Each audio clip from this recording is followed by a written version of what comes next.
The galaxy belonged to the Empire. For 3,000 years, their crystal ships had sailed between the stars, collecting taxes and keeping order. 12,000 star systems bowed to their rule. Hundreds of different alien species called Emperor their master.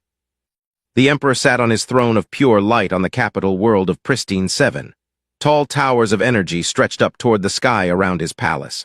From his window, he could see the endless city that covered the entire planet. Billions of lived and worked there, all serving the Empire. Was proud of what his people had built. The Empire was strong and stable. Trade flowed smoothly along the space lanes. Pirates and rebels were quickly crushed. Peace ruled the galaxy, enforced by might. But deep in the Imperial archives, locked away in the most secret vaults, lay a single star chart that told a different story. Red warning symbols covered one small section of space. The words, Sol System Quarantine Zone Forbidden BY Imperial Decree 2847, were written across it in the ancient script. Most had forgotten about the Sol System. Those who remembered thought it was just another dead world where primitives had destroyed themselves with wars. The Empire had many such quarantine zones scattered across the galaxy. Places where stupid species had used nuclear weapons or deadly plagues and killed themselves off. But the truth about Sol was different. The real records were hidden so deep that only the Emperor and his closest advisors could read them. Those files told of something that happened 3,000 years ago, something that still made the Empire's leaders afraid. Back then, they had been exploring the outer edge of the galaxy. They found many new worlds and new species to add to their growing empire. Most aliens surrendered quickly when they saw the power of technology. A few fought back, but they were easily defeated. Then they discovered Earth. The planet was blue and green, covered with water and plant life. Early scans showed a young species called humans living there. The humans had just begun to explore their own solar system with primitive rockets. They seemed weak and divided, fighting constant wars among themselves. A single exploration ship, the Star of Conquest, went to make first contact. It carried a crew of 50 scientists and diplomats. Their mission was simple: study the humans, then demand their surrender to the Empire. But something went wrong, very wrong. The Star of Conquest sent one message back to the Empire. Humans more dangerous than expected. They learn too fast. They adapt too quickly, requesting immediate backup. Then silence. A full battle fleet was sent to investigate. 20 massive warships, each one capable of destroying a planet. When they arrived at Earth, they found the Star of Conquest drifting empty in space. No crew aboard. No signs of battle damage. The ship's computers had been completely wiped clean. The battle fleet prepared to attack Earth, but the humans struck first. A single human ship appeared out of nowhere. It was small and strange, unlike anything in databases. The ship moved in impossible ways, bending and twisting through space like it was alive. What happened next became legend among the few survivors. The human ship somehow disabled the entire fleet without firing a single weapon. Massive warships just stopped working. Their engines died. Their weapons went silent. Their life support systems failed. Only one ship escaped to tell the tale. The captain's report was classified immediately. He spoke of technology that seemed like magic, of humans who could somehow reach into minds and turn their own machines against them. He begged the Emperor to declare Sol off-limits forever. Emperor of that time was a practical ruler. He saw the wisdom in avoiding a threat he did not understand. The Sol system was marked as forbidden. Any ship that went there would be destroyed on sight when it returned. The few survivors of the battle were sworn to secrecy or eliminated. But pride is a dangerous thing. As centuries passed, the true story became myth. New generations grew up hearing only whispers about the Forbidden Zone. They began to think their ancestors had been cowards, afraid of simple primitives. Now, 3,000 years later, the current emperor faced new problems. Rebellions were breaking out on the frontier worlds. Pirates attacked trade ships with growing boldness. The Empire's resources were stretched thin trying to maintain order across 12,000 systems. Admiral stood before the Emperor's throne, his blue crystal armor gleaming in the light. He was young for only 200 years old and hungry for glory. His red eyes burned with ambition as he spoke. Great Emperor, our forces are spread too thin across the galaxy. We need new territories to exploit, new resources to fuel our expansion. I propose we lift the ancient quarantine on the Sol system. The Emperor's advisors shifted nervously. The older ones remembered the warnings passed down through generations, but continued his argument. That quarantine was placed 3,000 years ago by fearful commanders who overreacted to a single incident. Even if humans still exist, which is doubtful, they would still be primitive compared to our current technology. We have weapons now that our ancestors could not imagine. Our shields can stop any attack. Our ships can destroy entire planets. The records are clear, said Elder Counselor Ra, her voice shaking with age. The humans were dangerous, unpredictable. The quarantine exists for good reason. Laughed a sound like breaking crystal. Dangerous? A species that had barely reached their own moon when we first encountered them. Great Emperor, in 3,000 years they have probably destroyed themselves with their own violence. The Sol system likely contains nothing but empty worlds and radiation. The Emperor considered the Admiral's words. The Empire did need new resources. The quarantine zone contained dozens of systems that could be colonized. If the humans were truly extinct, those worlds were wasted potential. What do you propose, Admiral? The Emperor asked. Give me the 47th Fleet. 200 dreadnoughts, 800 cruisers, 50,000 support ships. Enough firepower to handle any threat we might encounter. We will enter Sol space, evaluate the situation, and claim it for the Empire. If humans still exist and resist, we will demonstrate the price of opposing rule. The Emperor looked at the ancient star chart on his wall. The red warning seemed to pulse in the light, but confidence was infectious. Surely the Empire was strong enough now to handle whatever primitive humans might remain. Very well, Admiral. You have permission to enter Sol space, but proceed with caution. If you encounter anything unexpected, retreat immediately and report back. Saluted sharply. It will be done, Great Emperor. The humans will learn to fear the might of the Empire, just like every other species in the galaxy. As the Admiral left to prepare his fleet, none of them realized they had just made the greatest mistake in the Empire's long history. The Sol system was indeed forbidden, but not to protect the galaxy from humans. It was to protect the galaxy from what humans had become. Admiral stood on the bridge of his flagship, the massive dreadnought Voice of Empire. Around him, holographic displays showed the positions of his fleet as they traveled through hyperspace toward the forbidden Sol system. 200 dreadnoughts, 800 cruisers, 50,000 support vessels. It was the largest fleet assembled in 500 years. The Admiral's red eyes gleamed with satisfaction as he watched the fleet's status reports. Every ship was operating at peak efficiency. Their crystal hulls hummed with power. Their weapons could tear apart moons. Their shields could withstand the explosion of stars. Admiral called communications officer from his station. We are approaching the edge of Sol space. Shall I begin scanning for threats? Proceed, ordered. But I doubt we will find anything dangerous. A primitive species that barely reached its own moon 3,000 years ago. Even if they survived their own violent nature, they would still be using chemical rockets and metal ships. The fleet dropped out of hyperspace at the outer edge of the Sol system. Immediately, every sensor on every ship began scanning the area. What they found made the Admiral's confidence falter. Sir, sensor specialist Na called out, her voice tight with surprise. I'm reading massive energy signatures throughout the system, orbital structures around multiple planets, industrial activity in the asteroid belt. This civilization is not primitive. Move to the main display screen. The tactical map of Sol system appeared, showing the positions of planets, moons, and other objects. But it also showed something else. Thousands of artificial structures, huge space stations orbiting Earth, mining operations scattered through the asteroid belt, massive shipyards around Jupiter's moons, strange geometric patterns around Saturn that the computers could not identify. Impossible, the Admiral muttered. They should still be stuck on there. Sir, I'm detecting over 12 billion human life signs spread across multiple worlds and habitats, reported the sensor officer. Their technology appears highly advanced. Energy readings suggest they have mastered controlled fusion and possibly matter-antimatter reactions. The bridge crew exchanged nervous glances. This was not what they had expected to find.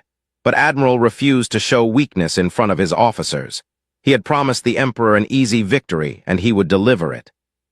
So what if they reached a few other planets? He said loudly. They are still trapped in a single star system. We rule 12,000 systems. Our technology has been refined over. We have conquered species far more advanced than these isolated humans. He turned to the communications officer. Open a channel on all frequencies.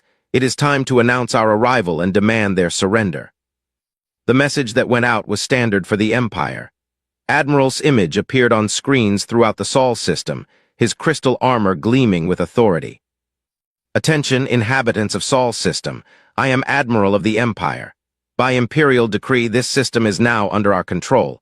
You will immediately cease all military activities and prepare to surrender your worlds to imperial rule. Resistance is futile. Compliance will be rewarded. Defiance will be punished. The Admiral waited for a response. Usually when primitive species saw the size of an imperial fleet, they surrendered immediately. Sometimes they tried to negotiate. Rarely, they issued defiant threats before being quickly crushed. But the humans did something completely unexpected. They vanished. "Sir," the sensor officer reported, her voice filled with confusion. "I'm no longer detecting any artificial structures. No ships, no stations, no energy signatures. It's as if the entire human civilization just disappeared." Admiral stared at the tactical display. Moments ago it had shown a thriving spacefaring civilization spread across multiple worlds. Now it showed empty space around lifeless planets. Earth appeared as a simple blue-green world with no signs of technology. Mars looked like a dead red rock. The asteroid belt contained only natural debris. "This is impossible," the Admiral said. 12 billion people and their entire infrastructure cannot simply vanish. They must be using some kind of primitive stealth technology. "Sir," called the science officer, "our sensors are among the most advanced in the galaxy. They can penetrate any known cloaking device. If the humans are hiding, they are using technology we have never encountered before." Fear began to creep into the bridge crew's voices, but Admiral ignored it. He had built his career on crushing resistance. He would not be intimidated by clever tricks from primitive humans. "All ships advance to attack formation," he commanded. "Spread out and begin a systematic search of the system. The humans are hiding somewhere and we will find them. When we do, we will demonstrate the price of defying the Empire." The great fleet moved forward into Sol's space like a pack of crystal predators. Dreadnoughts took positions around each planet. Cruisers spread out to patrol the empty areas between worlds. Fighter squadrons launched from carrier ships to search for hidden bases. For several hours, the fleet conducted a thorough search. They scanned every planet, every moon, every asteroid large enough to hide a ship. They found nothing. No energy signatures, no artificial structures, no signs that an advanced civilization had ever existed in the Sol system. "Perhaps they truly did destroy themselves," suggested the science officer. "We may have arrived centuries too late." But Admiral was not convinced. Something felt wrong about the whole situation. The disappearance had been too complete, too sudden. Advanced civilizations did not vanish without leaving any trace behind. "Maintain search pattern," he ordered, "and keep all weapons charged and shields raised. I do not trust this silence." That was when the first ship disappeared. The destroyer Crystal Fang was patrolling the outer edge of the fleet formation when it simply stopped responding to communications. The ship was there one moment, sending regular status reports. The next moment it was gone. "Sir," the communications officer reported, "I've lost contact with Crystal Fang. No response on any frequency." "Sensor report," demanded the Admiral. "I'm not detecting the Crystal Fang on any scanner. It's as if the ship never existed." Admiral felt a chill run through his crystal armor. "Send a squadron to investigate its last known position." But before the squadron could reach the area, another ship vanished. Then another. The disappearances came faster now, working their way through the fleet from the outside in. Ships that had been sending normal reports suddenly went silent. When other vessels reached their positions, they found empty space. No wreckage, no distress signals, no signs of battle. The ships were simply gone. "Admiral," the sensor officer called out, her voice now openly frightened. "I'm detecting strange energy patterns throughout the system. Brief spikes that appear and disappear faster than our computers can analyze. It's as if something is moving through space at impossible speeds." The tactical display began showing red markers where ships had vanished. The pattern was clear now. Something was hunting the fleet, picking off ships one by one with terrifying efficiency. But the sensors could not detect what was doing it. "All ships close formation," Admiral ordered. "Focus defensive fire on any unknown contacts. This ends now." But even as the fleet pulled together for mutual protection, the disappearances continued. Ships vanished from the very center of the formation, protected by layers of escorts and defensive screens. Whatever was hunting them could strike anywhere, anytime, without warning. Then finally, the humans revealed themselves. It started as shadows on the edge of sensor range, contacts that appeared for split seconds before vanishing again. But gradually, the shadows became more solid, more real. Small ships began materializing around isolated vessels, ships unlike anything in Imperial databases. They were sleek and dark, moving through space like living creatures. They twisted and turned in ways that should have torn them apart, but their hulls remained intact. They appeared and disappeared at will, as if they existed in multiple dimensions at once. When they struck, it was with surgical precision. A human ship would materialize next to a cruiser, extend some kind of energy beam, and the cruiser would simply stop functioning. Its lights would go out. Its engines would die. Its weapons would fall silent. Then the human ship would vanish, leaving the vessel drifting helplessly in space.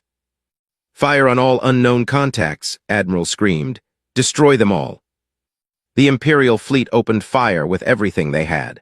Crystal energy beams lanced through space. Quantum torpedoes exploded in brilliant displays of light. The combined firepower could have destroyed a planet. But the human ships danced between the attacks like ghosts. They moved at speeds that should have been impossible, changing direction instantly without slowing down. When the weapons did hit them, the energy passed through their hulls without effect, as if they were not entirely there. "Sir," the science officer reported, his voice breaking, "our weapons are having no effect. These ships appear to exist partially outside normal spacetime. They can become solid when they choose to attack, then return to an intangible state to avoid our fire." Admiral stared at the tactical display in growing horror. Half his fleet was gone. The remaining ships were being systematically disabled by an enemy they could barely see and could not hit. This was not a battle. It was a massacre. "Retreat," he finally ordered, his pride crumbling. "All ships withdraw to hyperspace immediately." But when his ships tried to activate their hyperspace drives, nothing happened. The humans had somehow disabled their ability to escape. The Sol system had become a trap, and the Imperial fleet was caught inside it. Admiral's mighty armada was doomed, and he finally understood why Sol space had been forbidden for 3,000 years. The bridge of the Voice of Empire had become a place of terror. Red warning lights flashed across every surface. Alarms blared constantly as ship after ship reported contact lost with their sister vessels. Admiral gripped the command chair so tightly that his crystal claws began to crack the metal. "Status report," he demanded, though he dreaded the answer. Science officer looked up from his console, his face pale with fear. "Sir, we have lost 60% of the fleet. 120 dreadnoughts, 480 cruisers, and over 30,000 support vessels, all gone without a trace." "How is this possible?" the Admiral whispered. "Our ships are the most advanced in the galaxy. Our weapons can destroy planets. Our shields can stop any known attack." "Sir," the communications officer interrupted, "I'm receiving fragmentary transmissions from the surviving ships. They report that the human vessels are not using conventional weapons. They appear to be disrupting our ships at the molecular level, causing complete system failures without apparent energy discharge." Admiral turned to stare at the main display. The tactical map showed his once mighty fleet scattered across the Sol system like broken toys. Red markers indicated the positions where ships had vanished. The pattern was methodical, almost artistic in its precision. The humans were not just destroying his fleet, they were dissecting it. "Sir," sensor specialist Na called out, her voice shaking, "I'm detecting movement near the crystalline sword. 3 human vessels approaching from different angles." On the screen, they watched as the dreadnought Crystalline Sword tried desperately to defend itself. Its massive guns fired in all directions, filling space with deadly energy. But the human ships moved like liquid shadow, flowing around the attacks as if the weapons were not there. The human vessels were beautiful and terrifying. They had no hard edges or straight lines. Instead, they curved and twisted like living creatures, their dark hulls seeming to breathe in the starlight. They were much smaller than ships, no larger than fighters, but they moved with impossible grace. One of the human ships extended what looked like a tendril of pure energy toward the crystalline sword. The moment it made contact, the massive dreadnought simply stopped. Its engines went silent. Its weapons powered down. Its lights flickered and died. In seconds, a ship that could have destroyed a moon became a lifeless hulk drifting in space. "How did they do that?" Admiral demanded. "Our shields should have stopped any boarding attempt." "Sir," the science officer replied, his voice barely a whisper, "I don't think they boarded the ship. The energy pattern suggests they somehow reached into the ship's systems from outside and simply turned everything off. It's as if they have complete control over matter and energy at the quantum level." The Admiral stared at the dead dreadnought in horror. The Empire's greatest warships were being neutralized as easily as a child might switch off a light. Whatever technology the humans possessed, it was so far beyond science that it might as well have been magic. "All remaining ships form a tight defensive circle around the flagship," he ordered. "Concentrate all firepower, we will make our stand here." The surviving ships of the Imperial fleet moved closer together, their crystal hulls gleaming as they prepared for a final battle. But Admiral knew in his heart that it was hopeless. They were not fighting an enemy they could understand or defeat. They were facing something that had evolved beyond their ability to comprehend. The human ships began to gather around the defensive formation like predators circling wounded prey. More appeared every moment, materializing out of empty space as if they had been waiting in dimensions that could not perceive. Soon, hundreds of the sleek vessels surrounded the Imperial fleet. "Sir," the communications officer reported, "I'm receiving a transmission. It's coming from the human ships." "Put it on screen," the Admiral ordered. The main display flickered, and suddenly Admiral found himself looking at a human face. The being appeared surprisingly ordinary at first glance. 2 eyes, 1 nose, 1 mouth like many other species in the galaxy. But there was something different about this human. Its eyes held a depth of intelligence that seemed almost infinite. When it spoke, its voice carried harmonics that suggested multiple consciousness working together. "Admiral of the Empire," the human said, "I am Commander Sarah of the Solar Defense Network. You have entered our space without permission and threatened our people. This cannot be allowed." The Admiral tried to project authority despite his desperate situation. "I am an Admiral of the Great Empire. You will surrender immediately or face the consequences of your resistance."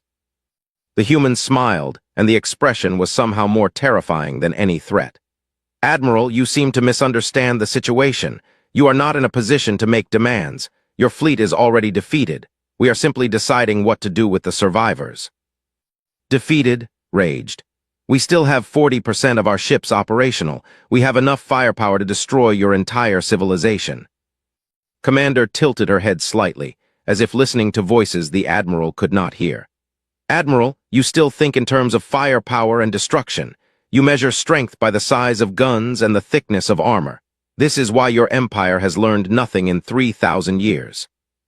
The human paused, and when she continued, her voice carried a note of sadness. "Your species once had great potential, but you chose the path of conquest and domination. You stopped growing, stopped learning, stopped evolving. You became satisfied with what you were and forgot what you could become." "What are you talking about?" the Admiral demanded. 3,000 years ago, when your people first came to Sol, we were indeed primitive. We had barely reached our own moon. We knew nothing of the greater galaxy, but we learned from that encounter. We studied every piece of your technology that we could find. We analyzed your ship designs, your weapons, your methods of travel between stars. Commander's image was replaced by a series of technical diagrams showing the evolution of human technology over. "But we did not simply copy what you had built. We improved upon it. We found better ways to manipulate matter and energy. We discovered how to fold space-time, how to exist in multiple dimensions simultaneously, how to merge consciousness with quantum fields." The diagrams showed ships that seemed to be made of crystallized light, weapons that could rewrite the laws of physics, and beings that existed as both matter and energy. Admiral stared in growing horror as he realized the truth. "You see, Admiral," Commander continued, "while your empire spent 3,000 years congratulating itself on its victories, we spent that time evolving. We transformed ourselves into something your ancestors could never have imagined. We became more than human." "Impossible," the Admiral whispered. "No species can advance that quickly." "Most species cannot," the human agreed. But you made a critical error when you first encountered us. You saw our violence and our divisions and assumed we were weak. You did not understand that conflict and struggle are the engines of growth. Every war we fought taught us something new. Every challenge we faced made us stronger. The display changed again, showing human colonies spreading throughout the Sol system, then beyond. We did not remain trapped in our single system as you believed. We learned to travel through dimensions you do not know exist. We have been watching your empire for centuries, learning from your mistakes, growing beyond your ability to perceive. Admiral felt his confidence crumble completely. What do you want from us? Commander's expression became serious. We want you to leave, Admiral. Take your surviving ships and go back to your Emperor. Tell him that Sol space remains forbidden. Tell him that humanity has evolved beyond his ability to threaten or control. And if we refuse? The human's smile returned, cold and terrible. Then you will join the rest of your fleet in oblivion. We have been merciful so far, disabling your ships rather than destroying them, but our patience is not infinite. As if to demonstrate her point, the remaining human ships around the Imperial fleet began to glow with an inner light. The energy readings from their weapons made Admiral's instruments scream warnings. He realized that these beings could have destroyed his entire fleet in moments if they had chosen to do so. You have 1 hour to decide, Commander said. Use it wisely. The transmission ended, leaving Admiral alone with his fears and his shattered pride. Around him, his bridge crew waited for orders that he no longer knew how to give. The hunter had become the hunted, and there was nowhere left to run. Admiral paced the bridge of his flagship like a caged predator. The hour that Commander had given him was almost over, and he still had no idea what to do. Around him, his officers worked frantically to understand what they were facing, but their instruments could barely detect the human ships, let alone analyze their technology. Science officer in, the Admiral called out. Have you learned anything about how these humans are defeating our ships? The science officer looked up from his console, his eyes wide with confusion and fear. Sir, I have been analyzing the sensor data from every ship we lost. What I have discovered defies everything we know about physics and engineering. Explain, demanded.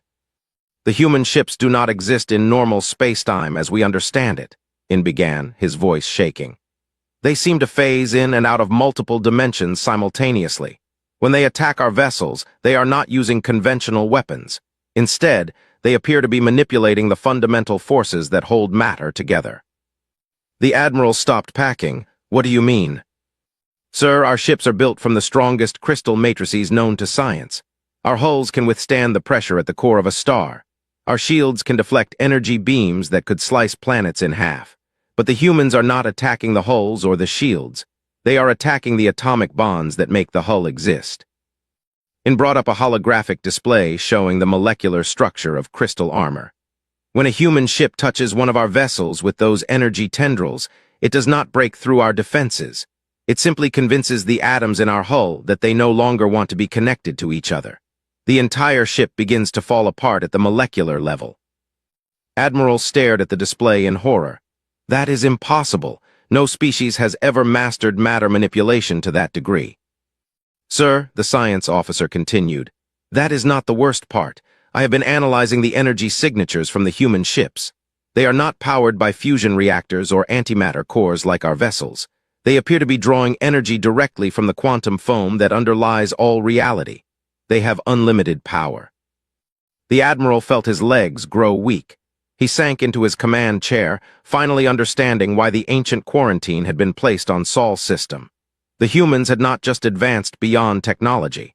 They had transcended the very laws of physics that limited other species. Sir, communications officer interrupted. I am detecting a new transmission from the human fleet, but this one is different. It appears to be coming from inside our own ship. That is impossible, snapped. Our communications are shielded and encrypted. No one can penetrate our systems without our knowledge. Sir, replied nervously, the transmission is not coming through our communications array. It appears to be manifesting directly inside our computer core. The humans have somehow gained access to our most protected systems. The main display activated without any input from the bridge crew. Commander appeared again, but this time she was not alone. Dozens of other humans stood behind her, their eyes glowing with an inner light that suggested vast intelligence and power. "Admiral," began, "we have been monitoring your discussions about our capabilities. We thought it might be helpful to show you the truth about what humanity has become." The display changed to show images of Earth as it had been 3,000 years ago. Cities covered in smoke and pollution. Armies fighting with primitive weapons. A species that seemed doomed to destroy itself with its own violence and greed. "This is what your people saw when they first came to our system," explained. "A young species struggling to survive its own nature. Your ancestors were correct to be cautious. Early humanity was indeed dangerous, but not in the way they understood." The images shifted to show the aftermath of first contact with the scientists examining pieces of alien technology, engineers working to reverse engineer faster-than-light travel, philosophers and theorists developing new ways to understand the universe. When your exploration ship visited Earth, we learned that we were not alone in the galaxy. We discovered that there were other species far more advanced than ourselves. For most civilizations, this would have been crushing news. But for humanity, it was the greatest gift imaginable. Admiral watched in growing amazement as the historical record showed humanity's rapid advancement. Within a century of first contact, they had developed their own starships. Within 2 centuries, they had colonized their entire solar system. Within 5 centuries, they had begun to transcend the limitations of biology and physics. "You see, Admiral," Commander continued, "most species reach a certain level of advancement and then become comfortable. They build empires and maintain the status. They stop growing because they believe they have achieved perfection. But humanity never learned to be satisfied." The images now showed humans who barely looked human anymore. Their bodies were enhanced with technology that merged flesh and energy. Their minds were connected in vast networks that spanned star systems. They had become something entirely new. "We spent the first 1,000 years after your visit learning to master matter and energy. We built ships that could travel faster than light and weapons that could destroy planets. But then we realized that this was not enough. Physical power alone would never make us truly safe." The display showed humans who existed as pure consciousness, beings of light and thought who could manipulate reality with their will alone. "So we spent the second 1,000 years learning to master space and time. We discovered how to exist in multiple dimensions. We learned to move through the quantum foam that underlies all existence. We became beings of both matter and energy." Admiral struggled to comprehend what he was seeing. These creatures bore little resemblance to the primitive bipeds his ancestors had encountered. They had evolved into something godlike. "But even that was not our final achievement," continued. "In the 3rd millennium, we learned to master something far more powerful than matter, energy, space, or time. We learned to master information itself." The images now showed humans who existed as living equations, beings who could rewrite the laws of physics by thinking about them differently. "We discovered that reality is fundamentally made of information. Matter and energy are just different ways that information expresses itself. When you understand this truth, you can change anything simply by changing the information that defines it." The science officer on bridge was frantically taking notes, but his instruments could not measure or analyze what they were being shown. "Sir," he whispered, "these beings have achieved technological singularity. They have transcended all physical limitations. They are no longer truly biological entities." Commander seemed to hear his comment despite the fact that it had been spoken quietly on a shielded bridge. She smiled at the camera. "Your science officer is partially correct, Admiral. We have indeed transcended biology, but we have not abandoned our humanity. We have simply expanded what it means to be human." "What do you want from us?" Admiral finally found the courage to ask. "We want you to understand why Saul's space must remain forbidden," replied. "Not because we fear your empire, but because your empire is not ready for what we have become. Your species still thinks in terms of conquest and domination. You measure worth by the size of armies and the number of worlds under your control." The display showed images of the empire at its height, vast fleets patrolling trade routes, alien species bowing before crystal thrones, planets strip-mined for resources to fuel endless expansion. "Your empire is built on a foundation of fear and greed," continued. "You take from others because you believe that is the only way to have enough for yourselves. You conquer because you think that is the only way to be safe. But these beliefs are illusions that keep you trapped in a cycle of violence and limitation. Admiral felt anger rising in his chest. The Empire has brought peace and order to 12,000 star systems. We have created the greatest civilization in galactic history. Commander's expression became sad. Admiral, your empire has created stability but not growth, peace but not joy, order but not wisdom. You have built a cage and called it paradise. The images on the display changed to show other parts of the galaxy. Species in rebellion against rule. Worlds struggling under the weight of imperial taxation. Entire civilizations that had been reduced to slavery or extinction. While you have been maintaining your empire, said softly, we have been watching. We have seen the suffering that your rule causes. We have witnessed the stagnation that comes from your style of governance, and we have been preparing. Admiral felt a chill run through his crystalline armor. Preparing for what? Commander's smile returned, but now it carried a weight of inevitability that terrified him. Preparing for the day when your empire finally oversteps its bounds and forces us to act. That day, Admiral, is today. The transmission ended, leaving the bridge in stunned silence. Around the Imperial fleet, the human ships began to move into new formations.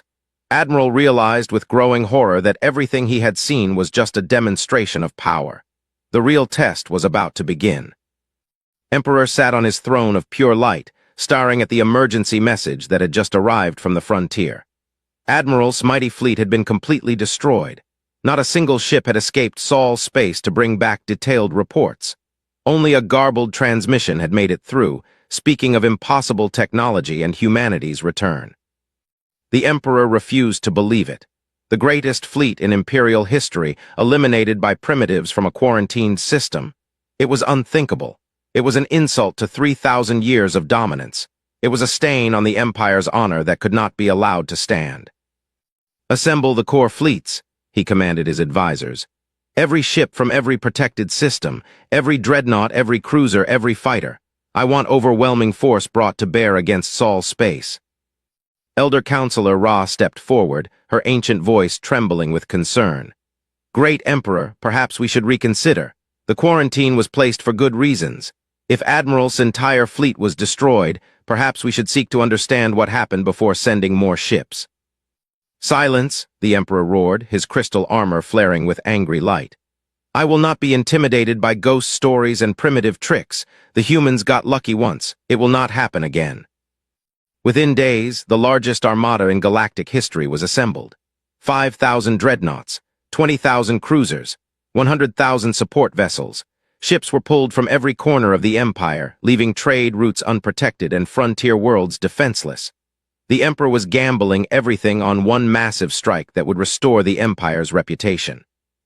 Emperor himself led the fleet aboard his personal flagship, the mighty, Eternal Glory.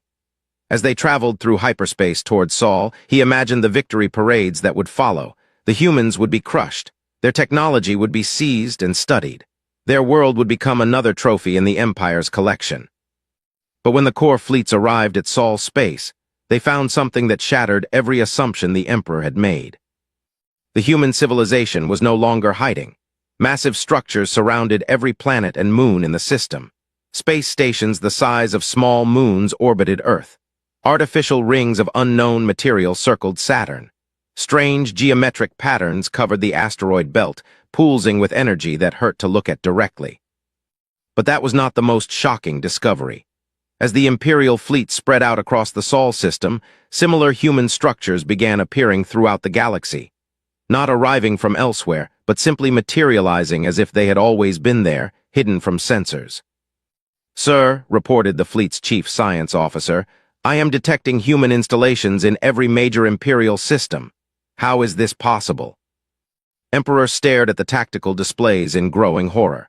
The humans had not been confined to Sol's space for the past 3,000 years. They had been everywhere, watching, learning, preparing.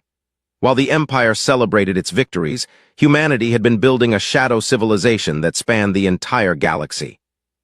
All ships attack the nearest human installations, the Emperor commanded. Destroy them before they can coordinate their defenses. The Imperial Armada opened fire with everything they possessed. Energy beams that could melt continents lanced through space. Quantum torpedoes capable of cracking planets exploded in brilliant displays of destruction. The combined firepower of 5,000 dreadnoughts should have been able to destroy entire star systems. But the human installations simply absorbed the attacks like sponges soaking up water. The massive energy beams struck their hulls and disappeared without effect. The quantum torpedoes exploded harmlessly against barriers that seemed to be made of crystallized space-time itself. Then the humans struck back. What followed was not a battle. It was a systematic demonstration of how primitive the Empire had become. Human ships appeared throughout Imperial space, but they did not attack with weapons. Instead, they simply reached out with tendrils of living energy and touched vessels. The moment contact was made, Imperial ships began to change. Their crystal hulls softened and reshaped themselves. Their weapons transformed into harmless sensor arrays. Their engines converted from destructive fusion drives to clean energy systems that could never be used for war. Within hours, the entire Imperial fleet had been transformed from an instrument of conquest into a collection of exploration and research vessels. Not destroyed, not captured, but fundamentally altered at the molecular level to serve peaceful purposes. Emperor stood on his bridge in stunned silence as his flagship was gently reshaped around him. The weapons systems that had terrorized 1,000 worlds became scientific instruments. The armor plating that had protected him from enemy fire became transparent walls that showed the beauty of space beyond. "How," he whispered, "how is this possible?" A soft voice answered from behind him. He turned to find a human woman standing on his bridge. She had somehow passed through all his defenses without triggering any alarms. She appeared to be made of both flesh and light, existing in dimensions his eyes could not fully perceive. "Hello," she said gently. "I am Doctor, one of humanity's ambassadors. We need to talk." "You cannot be here," the Emperor stammered. "This ship is shielded, my guards are sleeping peacefully," Doctor interrupted. "We have no desire to harm anyone, but your empire's reign of conquest is over. It ends today." "I am the Emperor of 12,000 systems," protested. "I rule over hundreds of species. You cannot simply declare my empire finished." The human ambassador smiled with genuine compassion. "Your empire was finished the moment you decided to invade Sol's space. We have been preparing for this day for 3,000 years. The main display activated, showing images from across the galaxy. On every world under rule, similar scenes were playing out. Human representatives were appearing before planetary governors and local officials. Imperial installations were being peacefully transformed. Weapons were being rendered harmless. Prison camps were being opened. "What we are doing," Doctor explained, "is not conquest. It is liberation. Every species that your empire has oppressed is being given the chance to choose their own destiny. Every world that has been strip-mined for imperial resources is being offered the technology to heal itself." Emperor watched in horror as his life's work crumbled before his eyes. "You are destroying everything I have built." "No," the human said softly. "We are revealing what you built. Your empire was never as strong as you believed. It was held together by fear and force. Once those tools were removed, it collapsed under its own weight." The display showed colonies declaring independence. Alien species that had been enslaved for centuries walking free. Worlds that had been dead wastelands beginning to bloom again under human guidance. "Why?" the Emperor asked. "Why are you doing this?" Doctor moved closer and could see the depth of wisdom and compassion in her transformed features. "Because we remember what it was like to be afraid and alone. We remember what it felt like to think we were the only intelligent life in the universe.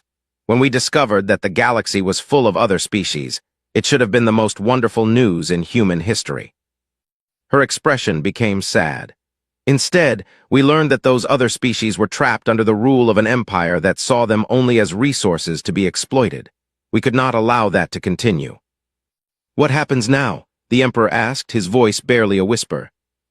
"Now you have a choice," Doctor replied. "You can continue to cling to the old ways, to dreams of conquest and domination.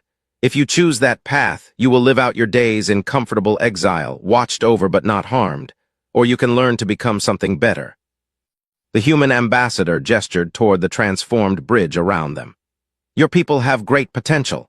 Your mastery of crystal technology, your organizational skills, your longevity, These could be wonderful gifts to the galaxy if they were used for creation instead of destruction.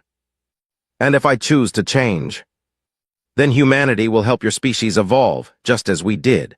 We will teach you what we have learned about transcending the need for empire, about finding strength through cooperation instead of conquest, about growing beyond the limitations that keep species trapped in cycles of violence and fear.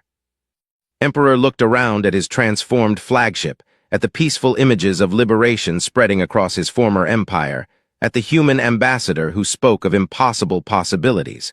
For the first time in his long life, he felt something he had never experienced before: hope. The pride of empire has blinded us for so long, he admitted quietly. Perhaps it is time to learn a new way. Doctor smiled, and in that expression the former emperor saw the future of the galaxy. A future where species worked together instead of conquering each other, where technology was used to heal rather than destroy, where the greatest achievement was not the size of one's empire, but the depth of one's compassion. The empire was dead. In its place, something far better was being born. And humanity, the species that had once been dismissed as primitive and violent, would be the gardeners helping it grow. The quarantine on Sol's space was finally lifted, not because the danger had passed, but because the galaxy was ready to learn what humanity had become. The age of empire was over. The age of cooperation had begun. As Emperor took his first steps toward transformation, he finally understood the greatest truth in the cosmos. Evolution was not about